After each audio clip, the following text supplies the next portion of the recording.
Hi, welcome to my channel. Today I'd like to talk about the EU structure since it consists of 7 institutions and it can get a little confusing at times. I'll be focusing on the 4 main institutions, their basic functions, and their main characteristics.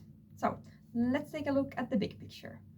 You may be wondering to yourself, what is the European Council? In the Council, the leaders of the EU member states gather to plan the future of the EU. What is meant by leaders are prime ministers, chancellors, and presidents. The leaders give sort of strategic guidance for the Union. They set political directions and priorities for the rest of the institutions. The Council usually meets 4 times per year. The meetings are held in Brussels and they are led by a president elected for a 2.5-year term. The European Commission, on the other hand, takes into consideration what the Council has suggested and starts coming up with proposals for legislation and for how the EU budget should be used. There is one commissioner from each EU country. Each commissioner has a special area of responsibility, like justice or transport. The Commission is focused on the general good of the Union, and the commissioners do not act based on national interests. The European Parliament is elected directly by the citizens of the EU countries every 5 years, and these elected people are called members of the European Parliament, also known as MEPs. The MEPs are situated within party groups based on political orientation, for example, Social Democrats or Conservatives.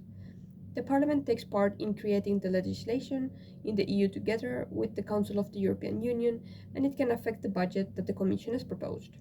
The Parliament is also able to both appoint and dismiss the Commission.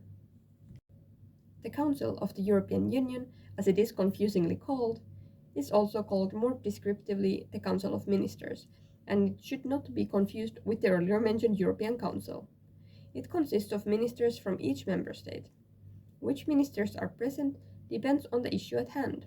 If it is, for example, a policy proposal regarding agriculture, then it will be the agricultural ministers of each member state representing their country's interests.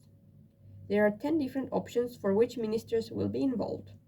What could be considered the heart of the Council is the Committee of Permanent Representatives, also known as Coreper, which prepares the work for the ministers that come and go.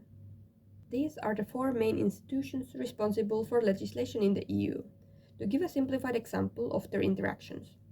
First, the European Council sets priorities in the Union, based on which the Commission drafts a policy proposal, after which the Council of Ministers and the Parliament edit the proposal and pass the idea to one another until both agree on the idea, and after this the Commission will monitor the Member States to see how they implement the idea.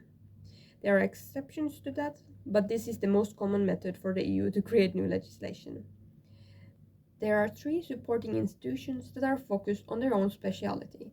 The first one is the Court of Justice of the European Union, which is responsible for the judicial aspects of the EU. Second, there is the European Central Bank, taking care of finance, and the European Court of Auditors, with a focus on external audit aspects of the Union.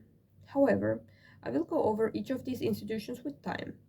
For those that are interested, further sources can be found in the description of the video. Ciao!